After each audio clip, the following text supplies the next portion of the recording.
they're riding for a chance at $1 million. I'll be disappointed with anything but a win. $1 million would be nice. I'm gonna take it all, and you're never gonna see me again. I'll be living the high life in Costa Rica. It's the biggest bonus in cycling history. It's billed as the Thrift Drug Triple Crown, and the lure has brought out cycling's best teams. Motorola with 21-year-old Lance Armstrong. Chevrolet LA Sheriff with current USPRO points leader Malcolm Elliott. 1991 Thrift Drug Classic winner Mike Engelman of Coors Light.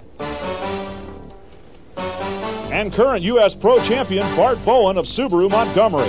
The top 4 U.S. teams, along with an international field, know today marks the beginning of a new era in cycling.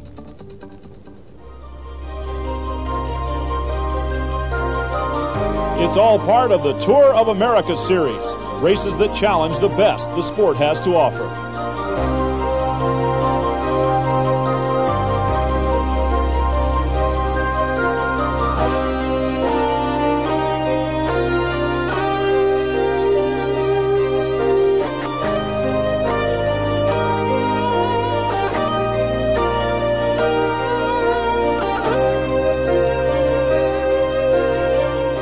It's off to Pittsburgh, Pennsylvania for the second stop on the Tour of America. Across town, over 25,000 baseball fans will be watching the Pirates play, and I suppose there might be a few around here who are still mourning the early departure of the Stanley Cup champion Penguins. But today, the streets belong to bicycle racing. Hello, everybody. I'm Brian Drebber. Over 100,000 fans are expected to line the streets in the Steel City, and we're going to crown a new champion in the City of Champions in the Thrift Drug Classic. A great first prize available here today, and working with me, as always, my broadcast partner, two-time USPRO champion John Eustice. Brian, it's $1 million, and I have it right here. That's more money than I saw in my entire racing career. To win this, a rider will have to win 3 races starting today. Lance Armstrong knows what it takes to win here in Pittsburgh. Last year, Lance rode a solo break to victory for the U.S. national team. This year, he hopes to repeat for his new team, Motorola, and earn a shot at the $1 million. For Britain's Malcolm Elliott, he leads the current Tour of America standings off his exciting sprint finish victory in Atlanta's first Union Grand Prix. Already no stranger to the victory stand here in the U.S., Malcolm would love a shot at the $1 million. How many British pounds is that anyway? Oh well, no matter how you count it, it's still $1 million! Some riders openly talk about it, others prefer to let their bike do the talking. Today is definitely the first step. The Thrift Drug Classic is underway, and with it the hopes of over 100 riders. It's 12 laps of an 8-mile circuit with 4 6-mile finishing loops. The race begins and ends in downtown Pittsburgh. Crossing the Smithfield Bridge, riders go through Station Square, en route to South Side, and back up to the focal point of the race. They call it the Burma Road. It rises 1,145 vertical feet. It's like climbing the Empire State Building in less than a mile. And not only do you have to do it once, but 12 times. After that, you see who's strong. It's because of this climb, the Thrift Drug Classic. It's considered the hardest one-day race in North America. After conquering Sycamore, it's downhill and back to town and time to do it again. When it's all done, you know the riders have earned their share of the $16,000 first prize. Already hurt, man. With so much on the line, it's no wonder Coors Light's Roy Nickman looks to be in a tight squeeze to the front. Not the case for Chevrolet LA Sheriff's Andrzej Mierzejewski, who looks pretty comfortable in the lead. The swarming pack out of the saddle and dancing through this first time up Sycamore. It's here, after a few miles under your belt, that the weak are separated from the strong. Certainly one of the stronger finishers in the bunch is Chevrolet LA Sheriff's Malcolm Elliott, who has almost single-handedly taken a once weak team and made them the team to watch. With his lightning-fast sprint finish, sometimes it's easy to take a narrow look at this man's many talents. It's perhaps been a little bit, looking a little bit, well, not taking a wide enough picture, but you know, I see myself more as an all-rounder with a sprint bias. The picture today features an unforgiving climb up Sycamore Street that'll test anyone's legs, no matter how reborn they feel. The start of a new career, really, for me. I feel as if one career over in Europe ended, and now I can. I really do feel like a new rider. I feel a bit like a neo-pro again. And the team has responded well to this injection of new blood. The field, perhaps smelling blood, has decided it's time to test their legs. Well, maybe not everyone. It's lap number 3 now, only 30 miles into the race, and you can sense a tense expectation of moves yet to come. And sure enough, on the tough climb of Sycamore, Motorola's Frankie Andreu is the last to jump on board of a two-man break, joining Coors Light's John Leesman and Malcolm's teammate Chevrolet LA Sheriff's Andrzej Mierzejewski.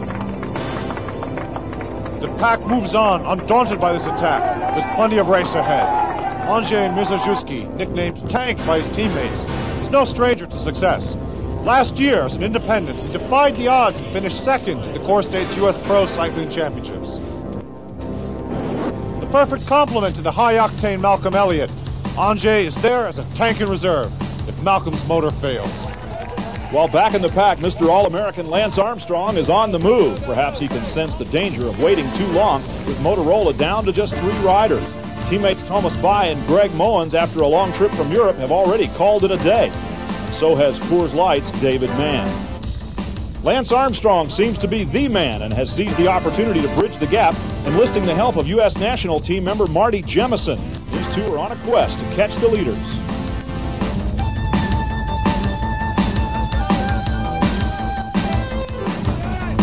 Subaru Montgomery's Nate Reese and Bart Bowen lead the pack, as they know there is no Subaru rider covering the break. They discuss what lay ahead if they are to bridge the gap and move up on the leaders. Meanwhile, Lance Armstrong is 2 legs strong for even Marty Jemison, and the lead group consists of Mierzejewski, Leeswin, and Frankie Andreu of Motorola, who has slowed down the break so that teammate Lance Armstrong could join up with him. The 4 leaders now pass by the chase group as if a game of tag is underway. Coors Light's Alexei Graywall is the next man on the move. He passes Marty Jemison, who's fading back towards the pack, and Graywall has gotten word that his teammate John Leeswin, who was in this breakaway, is moving back to try to help him join the 3 leaders. So Frankie Andreu, Lance Armstrong, and Tank Mierzejewski climb very strongly, 3 riders in the lead group. For Chevrolet LA Sheriff's Malcolm Elliott, today was not to be. Lasting exactly half of the 120 miles, the Sheriff of Nottingham's a little ill, and a big hill proved to be too much for him. In fact, Sycamore has begun to take its toll as some 40 riders have abandoned on what we call the Burma Road. For the leaders, their lead has sailed up to over 2 minutes. But the questions remain. Did they go out too early? Will they have anything left for the finish? Mierzejewski and Andreu have been leading most of the race. Lance Armstrong has been able to sit back and let teammate Frankie Andreu take his turn at the front. John Leeswin, back in the pack on orders, is working hard at the front to help the pack catch the breakaway. Up front, the added work has taken its toll on Frankie Andreu, who has been dropped by the 2 leaders. Mierzejewski and Armstrong endure up Sycamore, becoming equal partners in trying to make this break succeed. A few years ago, Lance Armstrong was a triathlete looking for his niche in the world of sports. Last year, as an amateur, there was no doubt Lance was in a league with the big boys. At Atlanta's first Union Grand Prix, he outsprinted Greg Orovitz for the victory. Then here in Pittsburgh, he won all by himself. Yeah, Lance Armstrong found his niche all right. He's the all-American boy. That's me. He rides with a cause. USA. USA. He thrives on pain. I like it tough. He likes his rock and roll. The butthole surfers. Who is this guy? I'm just a kid from Texas. Just a kid from Texas. At 21, Lance Armstrong is a kid, all right, from Austin, Texas. Not exactly known for breeding professional cyclists, but Armstrong has prevailed. This 1992 Olympian came to Pittsburgh and proved to be the man of steel. That was a great day. That was probably the single best day I've ever had in my career. truly. That's a nice race. 12 times up that hill, no wimps are going to win. I tell you, I had a great day, and I was just ready to open it up. Response to pressure defines great athletes, like Greg LeMond, three-time winner of the Tour de France. While Lance Armstrong also battles past the reminder of lost Olympic glory, he discounts the pressure of being tabbed the next Greg LeMond. I try to ignore it, and I'm on the Armstrong program. I'm the first Lance Armstrong. I have my own agenda. I know what I want to do in the sport, and whether or not I accomplish the same things that Greg has accomplished, then great. But I'm by no means setting out saying, I want to do what Greg has done, I want to do this. As the regimented professional he is, the Armstrong program on this day entails a 6-hour ride outside of his hometown of Austin. With the world at his wheels, Lance Armstrong must push past the pressure of his tremendous potential. Motorola's been very fair to me, and if I have the good legs, then they say, hey, Lance, go for it. With professionals allowed in the '96 Olympics, he'll once again suffer for another crack at the gold. But then Lance likes to suffer. At times, yeah. I mean, when you're in good shape and the form is good, and suffering it's a very sweet pain. You can bet he's in shape today, and there's no telling what awaits over the horizon. But Lance Armstrong has to be a favorite to taste victory again in Pittsburgh. Back to the race, Lance Armstrong looking for teammate Frankie Andreu, who doesn't have the legs to keep up. And another guy without the legs here today, Subaru Montgomery's Nate Reese, so they've lost a bullet out of their gun as well. Leaving the work over to Bart Bowen, the USPRO champion. He's looking for help, but he's going to have to go it alone, something he's done before. June 7th, 1992, Philadelphia, Pennsylvania, to be exact. With 12 miles left in the 156-mile Pro Championship, the Bartman burst past the lead group virtually unnoticed. He won it all alone.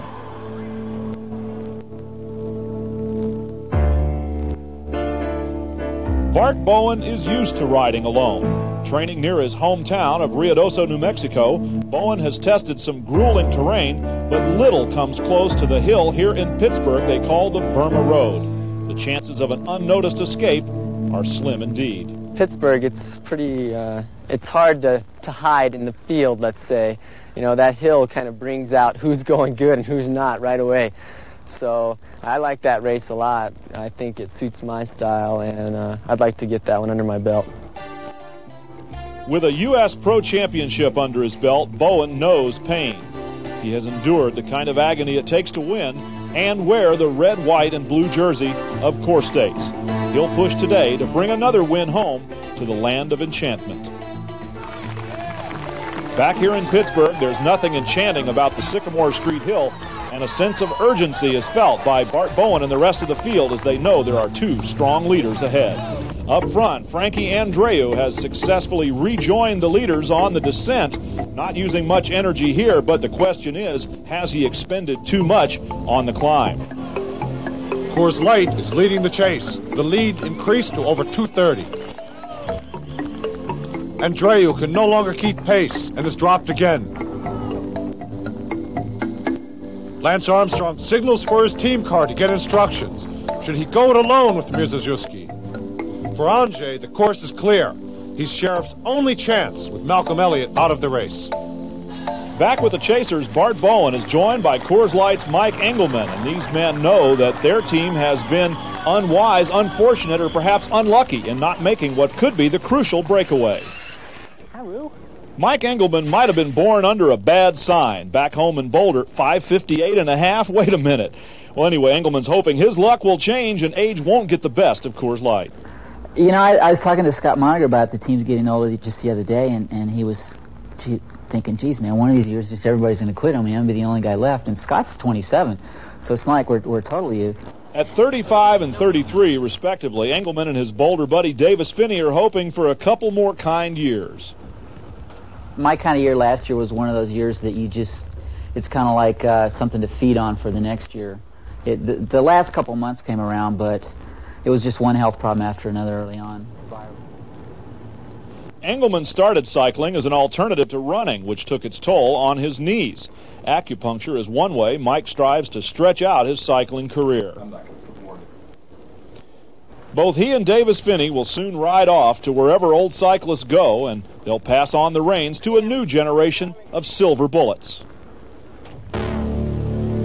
Mike Engelman, 14 years, Lance's senior, knows time is running out as the two leaders are working well together, and they have maintained their lead in the 2-minute range. Mierzejewski, himself a dozen years older than Armstrong, shows no signs of tiring as these two just keep motoring on. For Coors Light, another casualty, as this time it's Steven Swart who has had enough.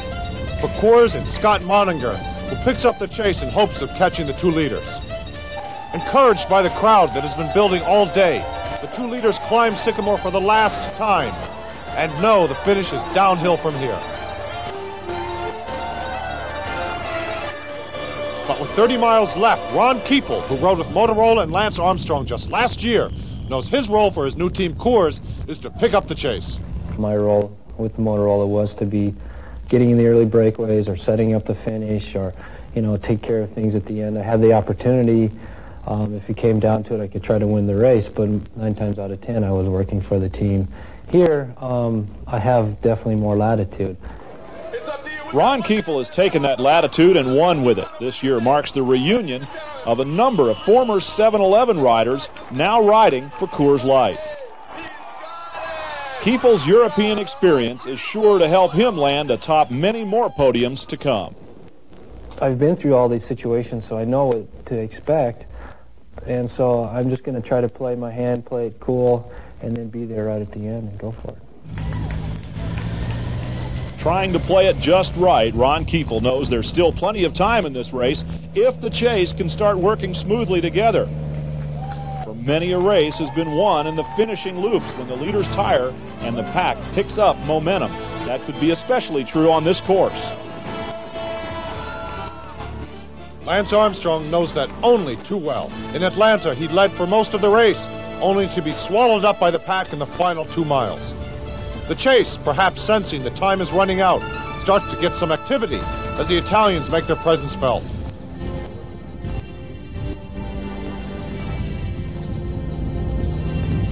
The two leaders know the finish can't be far and pedal on. Coors Light seems worried about the Italians, who have only now surfaced. Roberto Pelliconi and Angelo Canzonieri make their move. The lead is dropping, and it's now gut check time, as the race will be won or lost in these finishing circuits. Things are certainly heating up as the chase knows it's now or never. Andrzej Mierzejewski obviously thirsty for a win. The leaders try to hang on.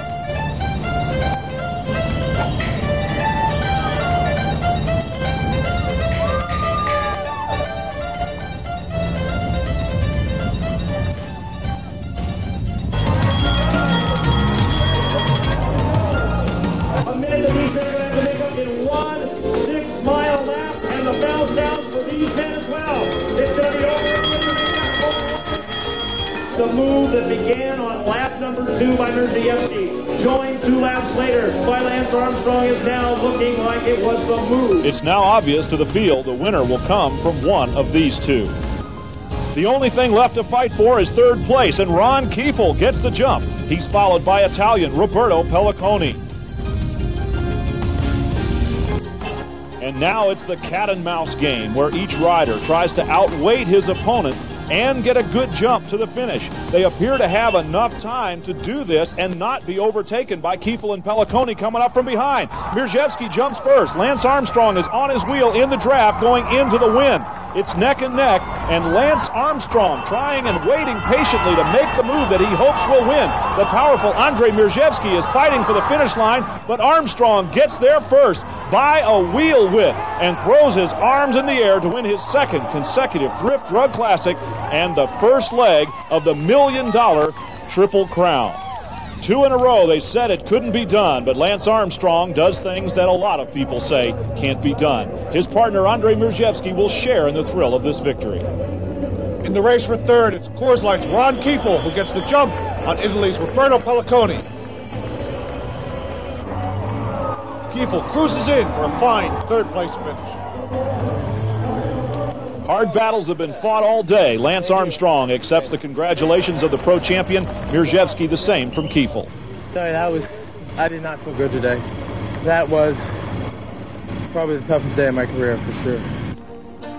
Lance's will and legs prevailed. He played it perfectly as he used the lead out for Mirzhevsky to his advantage.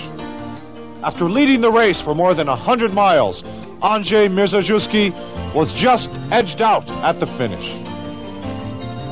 I tried my best and got second, you know, but it's pretty good. I'm happy. Everybody was really a little afraid to really dig and chase. There was the two off the front there giving everything. And they just, you know, they did a great ride. We in the back, you know, were rolling through trying to keep the tempo steady, but nobody was willing to make their super big effort to get across, close a gap, and they stayed away. And all we could really do at the last lap was, once they had that minute going in the last lap, we pretty much knew that we were going for third place. Today's $16,000 first prize goes to Lance Armstrong and Team Motorola on their way to an even bigger payday. What more incentive would you need to go for it for 2 more races than $1 million? And the pressure of that $1 million bonus falls squarely on the young shoulders of this 21-year-old first-year pro. All eyes will be focused on Lance Armstrong's every move as he attempts to win cycling's first $1 million purse. That's a big one. Lance Armstrong's winning time, 4 hours, 47 minutes, and 34 seconds over Andrzej Mirzhevsky, Ron Kiefel rounding out the top 3. And the Tour of America standings, well, Lance Armstrong and Malcolm Elliott tied with 1 win apiece. Next up for Lance, the Kmart Classic of West Virginia. Until then, I'm Brian Drebber. And I'm John Eustice. So long. The view is spectacular. 90 riders from 14 different countries catch a glimpse of just some of the beauty West Virginia has to offer. 14 teams compete for $75,000 in total prize money in the Kmart Classic of West Virginia. A 6-day race that offers one man, Motorola's Lance Armstrong, a chance to get one step closer to $1 million bonus. It's all part of a series of races that challenge the best the sport has to offer. It's the Tour of America Cycling Series.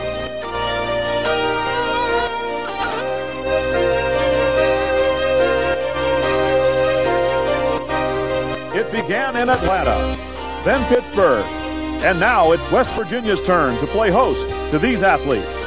Over 500 miles of racing lie ahead of the peloton here in the hills and hollows of West Virginia. But first it begins with a prologue time trial in the streets of Morgantown. Hello, everybody. I'm Brian Drebber. We started off the Tour of America with 2 single-day events in which there was no tomorrow for the riders who were trying to win. But instead, the Kmart Classic of West Virginia will be decided over 6 days, a series of tomorrows for these athletes. Working with me, as always, my broadcast partner, 2-time USPRO champion John Eustice, and indeed, this one is going to be very, very different. A stage race is similar to a decathlon, a grueling event held over a period of days. Your overall champion is not your best climber, not your best sprinter, but your strong overall athlete, and it is decided on time. Beginning this is with our appetizer prologue time trial, a short event but very important because last year's inaugural event was decided at the end of 6 days by only 3 or 4 seconds.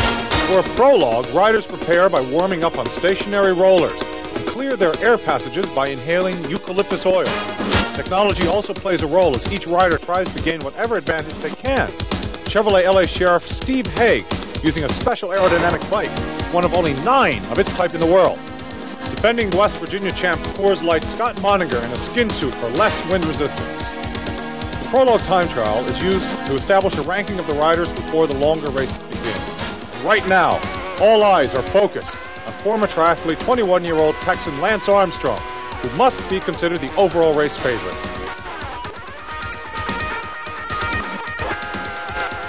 Lance took the Thrift Classic title in Pittsburgh and thus is the only rider in today's field with a chance at the $1 million bonus. The bonus to be paid out for winning the Thrift Triple Crown, which consists of Pittsburgh, West Virginia, and the CoreStates Championship in Philadelphia.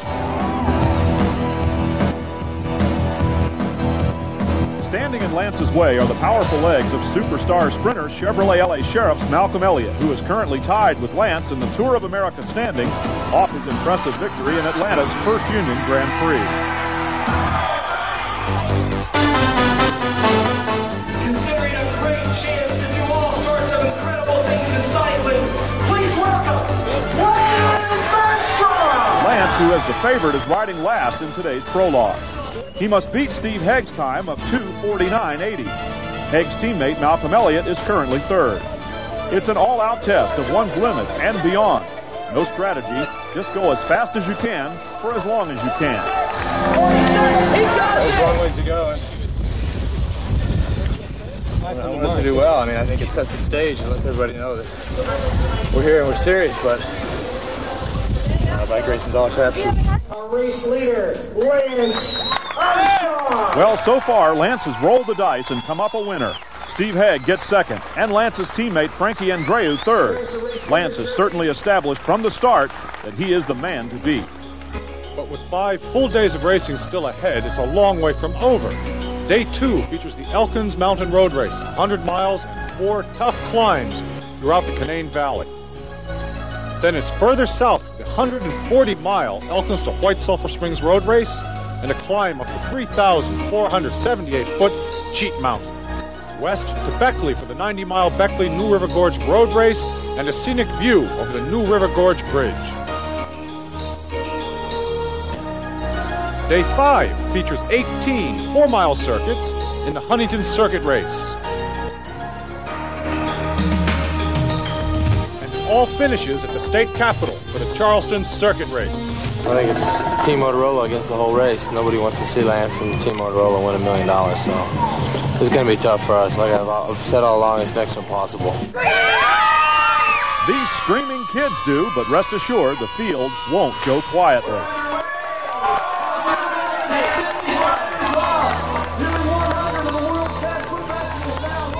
Making a little early race noise of his own is Chevrolet LA Sheriff's Jim Copeland, who leads an early break. He knows his job is to force the pace and protect his team's designated hitter, Malcolm Elliott. Elliott, hiding in the pack, conserving energy, is not quite over a cold that took its toll in Pittsburgh. Up front, a 9-man break has all the big teams represented. Coors Light's Alexi Graywall is his team's sole representative. For Subaru, Nate Reese and Paul Willerton would like to see this break succeed, but they know USPRO champion Mark Bowen is waiting in the pack, keeping an eye on Motorola's Lance Armstrong.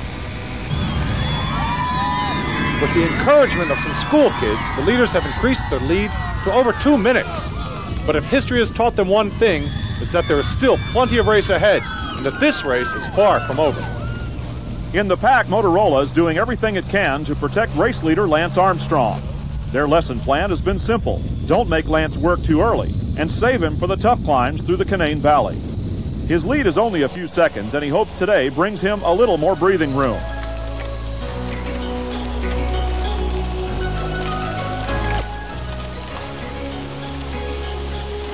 And sure enough, it's here on the tough climb that Lance makes his move from the pack and goes for it all. Go Lance!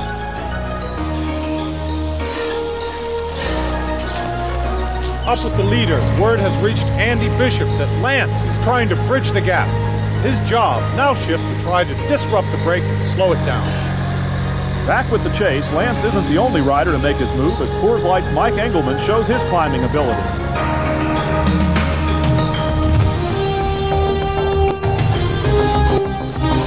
Two battle to get away from the pack, and together they hope to bridge the gap to a splintering lead group that has already dropped down to 5 riders. The pack is also split, and Motorola's Phil Anderson moves into position in case Lance's move falters. The chase of Mike Engelman and Lance Armstrong has reeled in Saturn's Greg Stropp and Scott Butkyle's Jersey Wozniak, who were dropped from the lead group on the climb and now seem to be heading backwards. Andy Bishop, who dropped back to help teammate Lance Armstrong, has successfully completed his job. Motorola's tactics have paid off, and the 8-man lead group now includes the man no one wanted up front, Lance Armstrong. Chevrolet LA Sheriff, feeling a sense of urgency, makes its move, driving the train of chasers towards the leaders. Meanwhile, Lance Armstrong is once again on the move and feeling strong. Only Coors Light's Mike Engelman is able to keep up as the two motor on, knowing that their day's work is almost finished. For the main pack, their race was over long ago. They trailed the leaders by over 20 minutes. And sadly, USPRO champion Bart Bowen was one of the many who missed the break and is now just going along for the ride. For the chase group, they have caught the riders that Lance and Mike dropped and formed one group 2 minutes in back of the two leaders. But this day seems to belong to Lance Armstrong. The final sprint is no contest as the 21-year-old legs of Lance Armstrong are just too strong for 35-year-old Mike Engelman. Lance wins by 2 seconds with Saturn's Brian Walton and Coors Light Scott Moninger just beating out the chase group for third and fourth. I felt super good. Took my chances and went with it. So I don't see too many chinks in Lance's armor, but you know, we got Scott. Scott was third or fourth today, so he's, you know, modeled up there in GC, so maybe we can send a few guys, you know, a few threats away. There's things we can do. It's not over yet.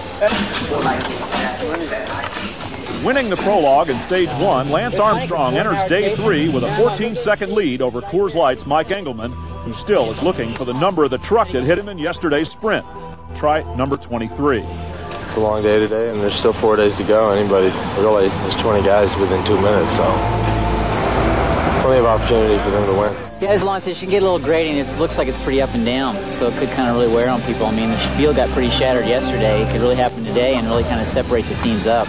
Coors Light, with 3 riders within 2 minutes and 16 seconds of the lead, plan a little race strategy. Motorola's Phil Anderson feeling pretty good as his team seems to be in control.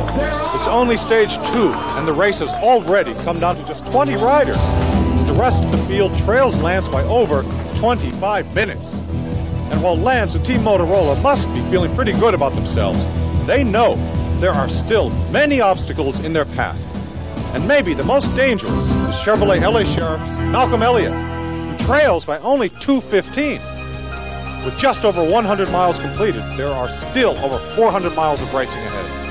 Stage 2, the longest race at 134 miles. The riders travel from Elkins to Sulphur Springs and tackle a killer of a climb up Cheat Mountain. Just a walk in the park, huh? So far, see if everybody wants to take it easy today. With so much racing ahead of them, it seems the field has decided to take it easy. There's a yellow jersey! Right where I want to be! Steve Haig, only 2 minutes and 14 seconds back, takes time to pose for the camera. He's not the only one. I just wish they had the Triple Crown when I was 21. The pack mainly staying together, traveling at 22 miles an hour. Lance, content to sit back and enjoy the scenery, as he knows his team's job is to protect him at all costs. Small attacks go and come, with Motorola always able to hook on and reel them back in.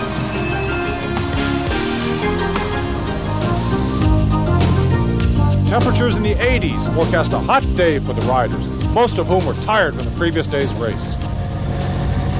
It's really hot out here today. Down the winding roads and up the 3,478-foot climb of the Cheat Mountain, the pack rides as one. Chevrolet LA Sheriff Steve Haig taking time out to talk to team director Dave Lettieri. Teammate Malcolm Elliott, still within striking distance, waits patiently in the pack. Lance Armstrong under lock and key as his teammates lead the way and protect him, as their job is to take Lance across the finish line. Like good soldiers, they're following orders and carrying out their mission.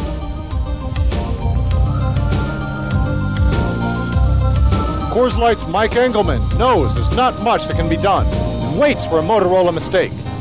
But this day seems more destined for sightseeing and Motorola watching, as Team Motorola watches and waits. They've effectively taken the will out of the pack by countering every move and controlling the race.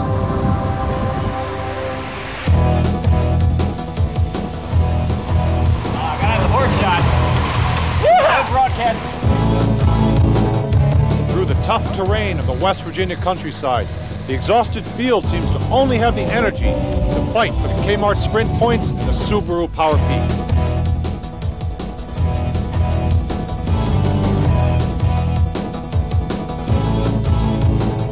Team Motorola taking every jab the field can throw at them and counters with a combination of their own.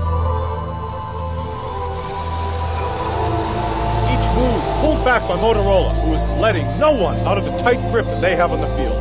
Riding at the front and chasing down any attacks. Motorola motors on.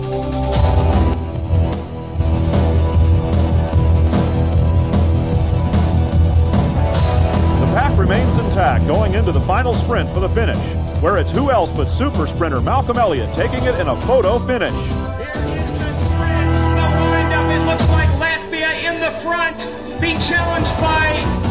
Oh, man, we have a photo finish. But all in all, a good day for Motorola. Lance is strong, you know. When you got a leader like that, it's not so difficult, you know. Malcolm Elliott takes the stage and gains 10 seconds on overall leader Lance Armstrong, who still holds a mere 14-second lead over Coors Light's Mike Engelman. Lance continues to wear the yellow race leader's jersey, which he's worn since day one. Stage 3, 80 miles through scenic Beckley and the new River Bridge. Time to plan strategy for the LA Sheriffs. With only 3 days of racing left, the riders know that if they are about to make a dent in Lance Armstrong's armor, time is running out. For Motorola's Lance Armstrong, things couldn't be looking better as he enjoys the view from atop the New River Bridge and atop the standings.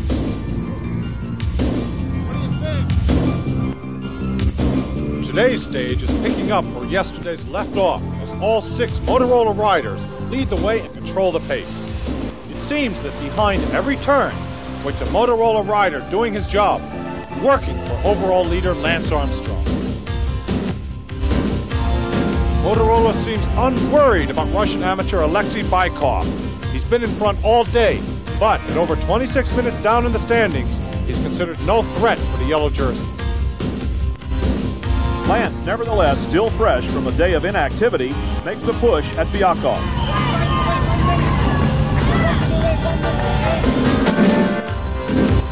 30 seconds for narration. 30 seconds. Lance finishes second on the day, but increases his overall lead to 54 seconds.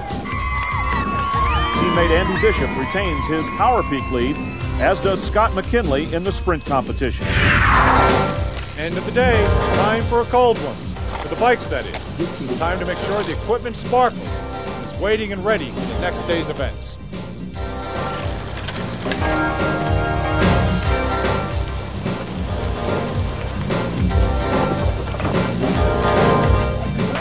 Off to Huntington for a 75-mile circuit race, 14 laps of a 5.5-mile course. A hard race to take a bite out of Lance's lead.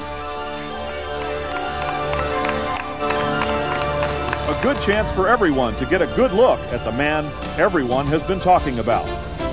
The charming university town of Huntington has come out in full force to see not only Lance, but all the riders of the race.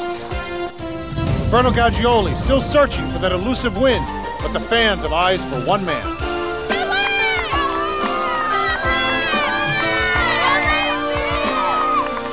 And Lance and his teammates haven't disappointed as they've controlled this race from the front the entire time.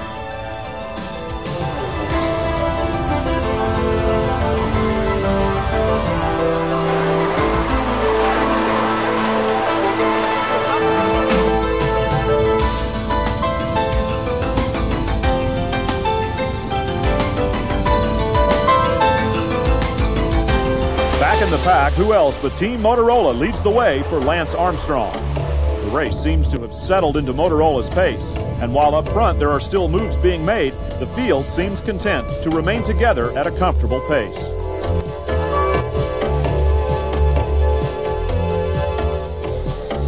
Scott McKinley, who is leading in the Kmart sprint competition, is in a bit of trouble. Through a frantic feed zone, the riders go. Motorola serving up their special helping.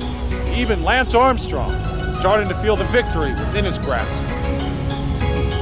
For Mike Engelman, who has been trailing Lance all day and throughout the race, his 54-second deficit seems too much.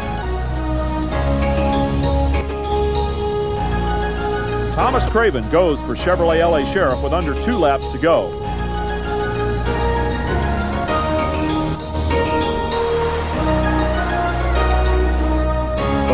for the finish once again belongs to Russian Alexei Byakov, with Roberto Gaggioli of Coors Light finishing second in the same time. 18-year-old Alexei Byakov takes his second consecutive stage, but still remains 26 minutes in back of overall leader Lance Armstrong. Armstrong, once again finishing in the lead group, has retained his 54-second lead. Race hard. Last day, what the heck, nothing to lose. For Team Motorola, a job well done. Still another day to go, and after tomorrow, then you can say it's a good job. It's on to the state capitol in Charleston, West Virginia for the last stage, a 100-mile circuit race. Team Coors Light has a 2-minute lead over Chevrolet LA Sheriffs in the team competition, but trail overall leader Lance Armstrong by 54 seconds. It shouldn't be a problem, along the river, but up the hill and on the descent. Mike Engelman can do nothing but sit and wait for the opportunity that has so far eluded him. 2, 1, and they're off! It's the field's last chance to stop Lance from sailing to an easy victory. Cruising to an early lead is U.S. national team member Eddie Gregus, who's labeled no threat to the field. Motorola's Andy Bishop uses this last day to put an exclamation point on his Subaru Power Peak lead. Mercatoni Uno's Simona Biaschi, Chevrolet LA Sheriff's Jamie Paulinetti, and Scott by Kyle's Steve Tilford move to an early lead. The three leaders get a good view of the chasing pack as they cross by the finish line.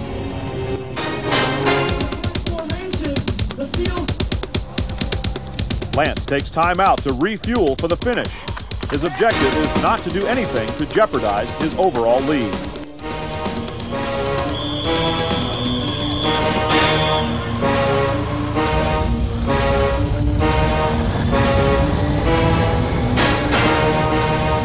Second place, Mike Engelman. He's patiently waiting to jump on any Motorola mistake and watches Lance at every opportunity. But the old pros of the Motorola team won't let anything get in the way of Lance's trip to the podium and a step closer at the $1 million bonus.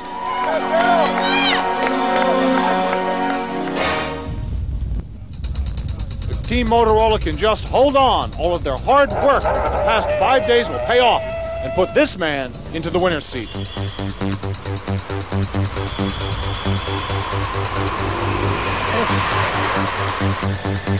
Up front, Steve Tilford is faltering, while Biaschi and Paulinetti go on.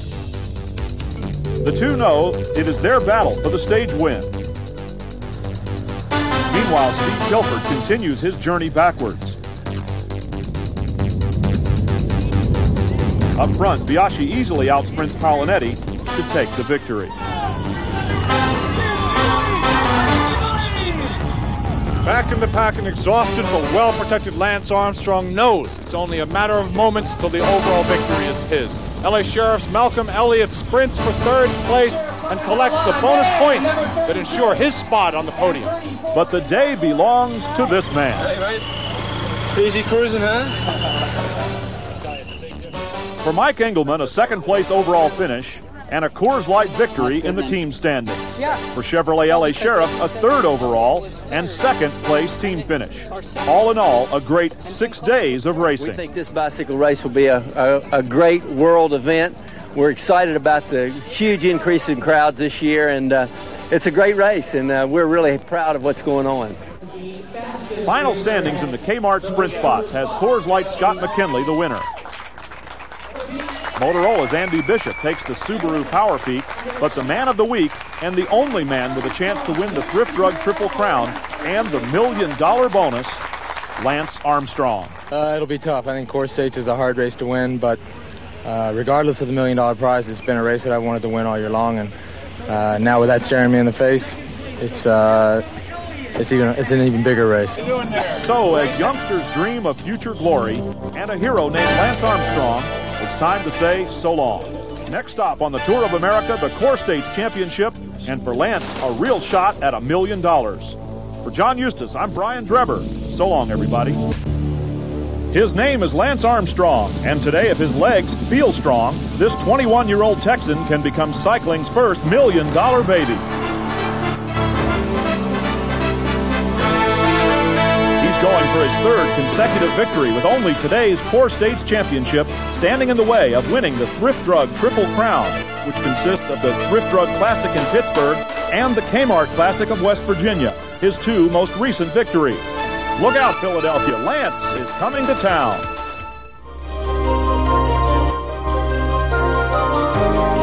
It's all part of the Tour of America, a series of races that challenge cycling's best. Lance hopes today he can best the rest and not only ride away with cycling's first $1 million bonus, but with the Stars and Stripes jersey, which signifies the U.S. professional champion. A jersey Subaru's Bart Bowen has been wearing since winning last year's race.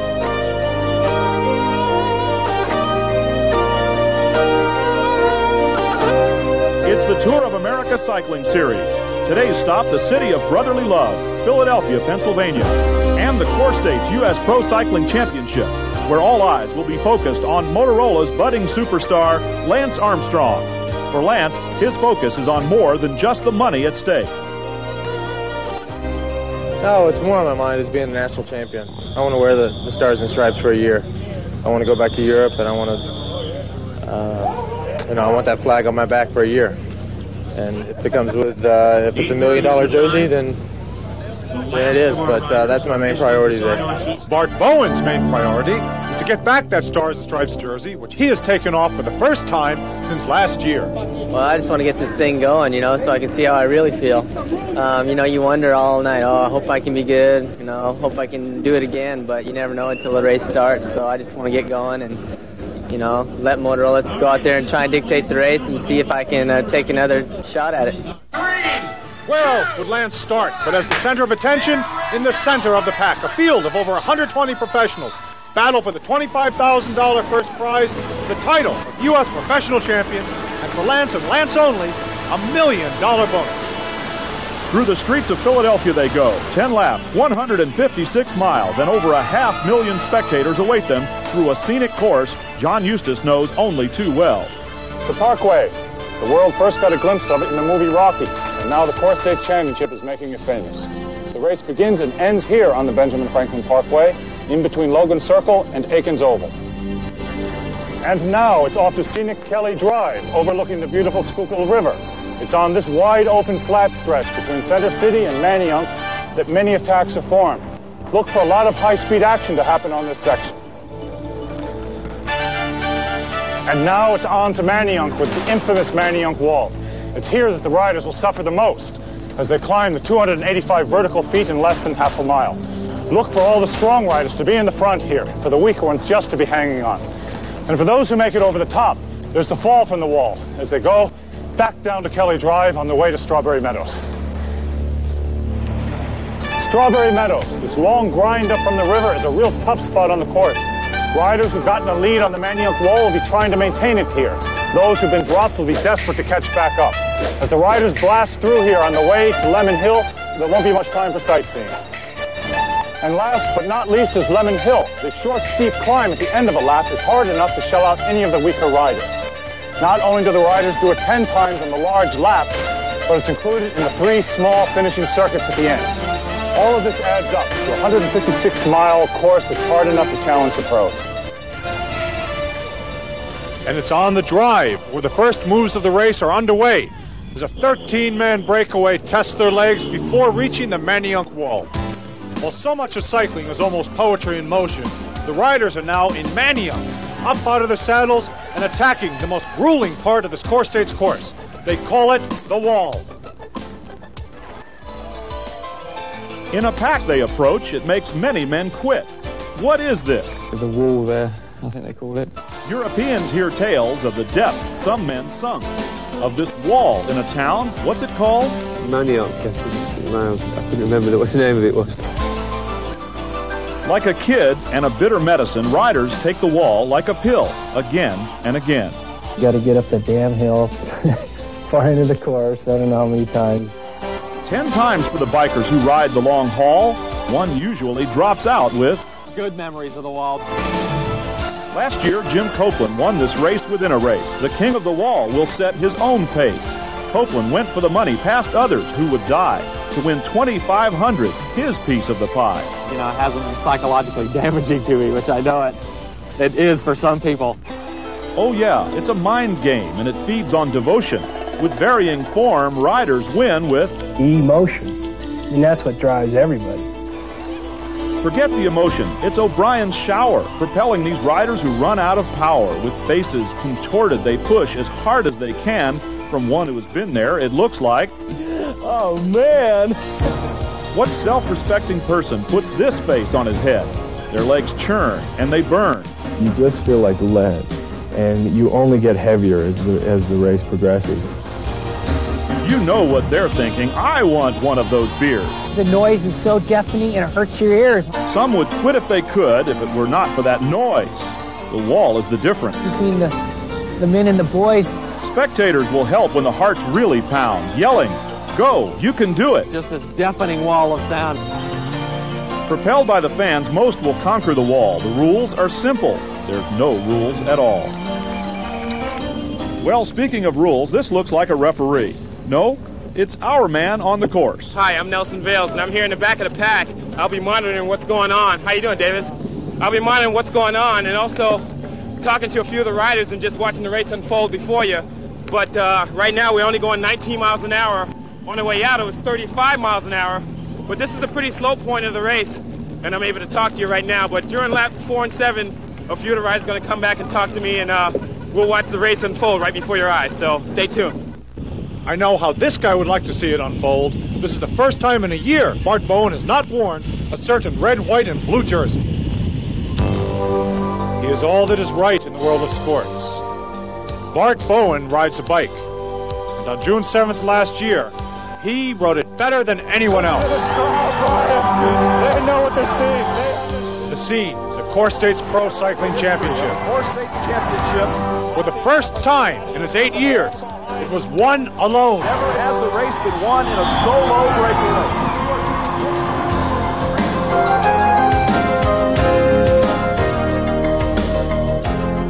Bart Bowen is used to riding alone. Mile upon seemingly endless mile, Bart pedals across the desert of New Mexico. I like it out here with the cows, sagebrush. Through searing heat, Bowen rides outside of Albuquerque, to his hometown of Ruidoso, New Mexico. This way you have to train 6 hours just to get to the next town. It's not very often, you know, when you see an athlete, sometimes by the time they've done it for 5 or 6 years, they kind of get to that point, I'm just doing it, you know. But I know that it's still right for me because I still have that feeling like, oh, I really, you know, it's just fun to get up and want to ride your bike every day and see the world. Cycling, you may be surprised to learn, came as an afterthought to Bart. He went to the University of New Mexico on a skiing scholarship, graduating with a degree in architecture. Someday I'll finish this model. Bart's goal was to ski for the red, white, and blue. Winning CoreStates was a dream fulfilled as he donned those colors, the jersey of United States professional champion. As Bowen rode the home stretch in Philadelphia, he joined the class of the elite. And until you do it, until you feel it, it's almost incomprehensible. Is the winner of the course. I know now, but before I would have never thought that it felt like that. I had really pushed it. I had the form enough to where I pushed it way beyond, you know, like regular limits. I lost a few shingles off the space shuttle or something, and I was burning all over. The silence of Ruidoso is broken now and then by the word of Bart's accomplishments, the word he's coming home.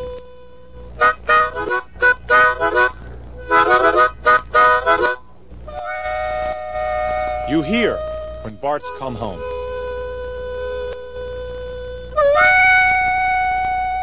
While other athletes glide on fame and fortune, Bart Bowen ascends with each lunge, alone in New Mexico, the land of enchantment. Well, Bart's far from alone right now. He's one of the many in the pack on the Parkway. Coors Light is driving this lead group that has been out since lap 1, but their once 9-minute lead is down to just under a minute. That's thanks to the efforts of Team Motorola. Let's go to our man in the pack, Nelson Vales. Well, everybody's just sitting in right now. I mean, here's Roberto. Everything okay? He says everything is fine, so he's going to eat a little bit and just wait for his turn. Nelson, we're concerned about two things. Can Lance Armstrong win $1 million, and can you survive 10 laps of this race? First, it's possible he can win $1 million, and no, it's impossible for me to climb that wall. While Roberto's waiting his turn and Nelson is avoiding the wall, Team Motorola has forcefully brought this group back together. It's a whole new race with under 50 miles remaining. Coors Light has already fired some of its guns, but still have a couple of silver bullets in reserve. Hey, New Jersey. 2 colors. How about that, huh? What do you think? Pretty bright. It's a new look. A team thing. We will. Make it a we thing. Coors Light is off and rolling in 93 with the reunion of Davis Finney and former 7-Eleven teammate Ron Kiefel. This we thing is making cycling fun again for this terrific tandem. Ron Kiefel's return to the U.S. circuit has injected new life into an aging Coors Light team. Orovitz has got it. New life was needed. Greg Orovitz is the only rider to win here for Coors Light in 1989, edging out then Wheaties' Mike Engelman. So where's Orovitz? Taking to the dirt. He's racing mountain biking's pro circuit. Roberto Gaggioli won here in 88, but not with Coors Light. Yeah, it's more chilly than you think. At ages 34 and 35, respectively, Davis Finney and Mike Engelman are the oldest members of Coors Light. Training around their homes in Boulder, Colorado, the two have become good friends. Their ages and mentality are reflective of Coors Light today. Yeah, the mellow guys, you know? We still have something to prove, but we're not going to be real mouthy about it. 1991, Davis Finney loses a dash to arch rival Michel Zanoli. Finney is USPRO champion. It would be a lifelong dream, I think, for anybody on the Coors Light team to cross that line and throw their arms up. Back on Kelly Drive, Coors Light's Ron Kiefel is hanging back with Nelson Vales. Does this wind have an effect on you going out to the hill? Yeah, you know, it keeps the group together. You can sit on the back here a little bit, relax, rest. The Motorola team is doing a lot of work up there. So towards the end, they may not have all their players that they need. Out in front, Kiefel's teammate Dave Mann has broken away and is now being swallowed up on the wall. And by who else? Lance Armstrong, who's flying up the wall, making it look almost effortless. With Coors Light counters, Roberto Gaggioli takes Armstrong's wheel. At the bottom of the wall, disaster strikes for Team Subaru. In the back of the pack, they're caught in a crash. The last American team to have a chance, LA Sheriff, has made it through to the front. We have right now Dave Lettieri, the team director of the Chevrolet LA Sheriff team, in his car. And Dave, what is your assessment of the situation with Jim Copeland in the breakaway? I personally think you got the right guy up there. I think we have a good guy. Jim is very strong. He's won a lot of races this year. I don't think the odds are 4, so we're 1 versus 6, and the Italians have 2 Mercantilinos there, so I don't think that's good for us. Jim can win the race, I feel, and if it comes back together, we have our guys in place. Coors Light is in place, too. Roberto Gaggioli is the man they wanted in the lead group. We're not done yet. We're going to have to attack, I think, with 1 or 2 guys if they've got the horsepower. But Gadge is out there to win the race. I mean, that was our plan before the race, and I told John, I said, Gadge is the guy, maybe Kiefel. And everything has played out well for us so far because we wanted him to mark Lance. We figured that Gadge was the only guy who could stay with Lance on the wall. The race is not over yet because now the Sheriffs have to chase. Finally, they have to stick their nose in the wind. And we'll see if they do because they have to bring this back pretty quickly or it's gone. This is the bike race. The gap is now over 3 minutes with 27 miles to go. Like a swarm of bees, the pack must reel Armstrong's brake back within reach. This is where it really starts to burn. Those legs are filled with lactic acid, but Lance Armstrong looks like the race has just started. Lance Armstrong could win $1 million, but what he really wants is the jersey. He wants to wear the red, white, and blue. Teams in the pack have missed the major move. They have to go now if they want to stay in this race. For Coors Light, their man, Roberto Gaggioli, is right where they want him. With only 15 miles to go, he is perhaps the strongest sprinter in the group. Team Subaru, trying to overcome an earlier accident which caused them to miss the break, is running out of time. None feels that more than defending champion Bart Bowen. With this, the final climb up the wall, it's Lance's last chance to separate himself from the group. And right on cue, Lance is out of the saddle, pushing himself into a higher gear. After over 140 miles of racing, Lance has somehow found the strength to put it in overdrive.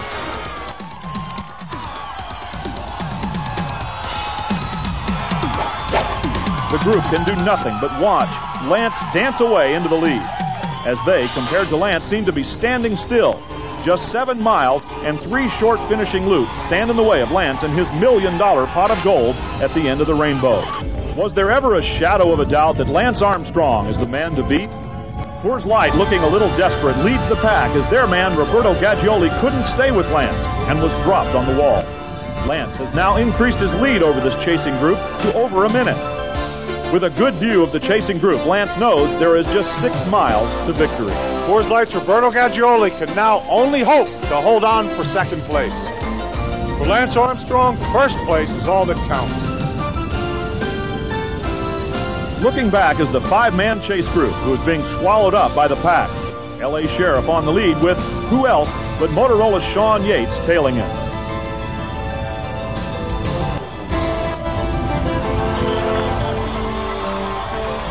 A single drive, a single focus.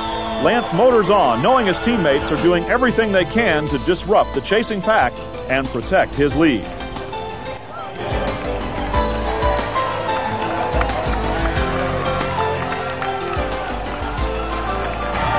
Increasing his lead to over 2 minutes, Lance can now sit up and let everyone take notice. Behind him, Italy's Gianluca Pierbon and Team Duckett's Graham Miller battle it out for second and third.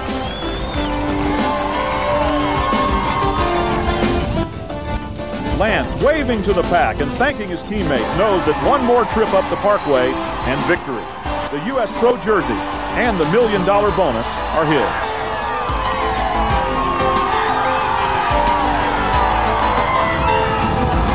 After over 6 hours on the bike, Lance soaks in the applause of the throngs of fans, including his mother, who have come to see him win.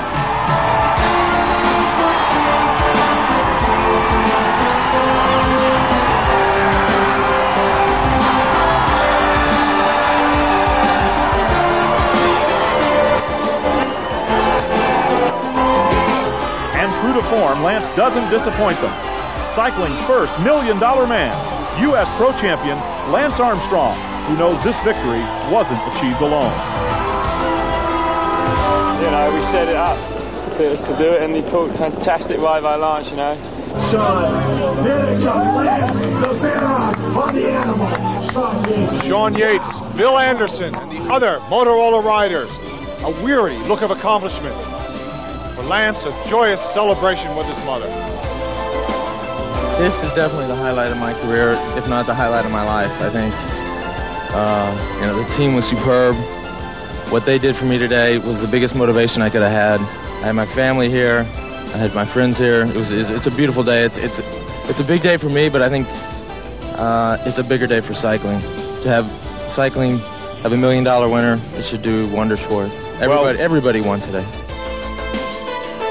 Including the city that has hosted this event for the past 9 years. It's really the premier American bicycle race throughout the world, so it focuses attention on us. It makes Philadelphia the focal point of racing, and that's great for the city. A dream come true with $1 million payday.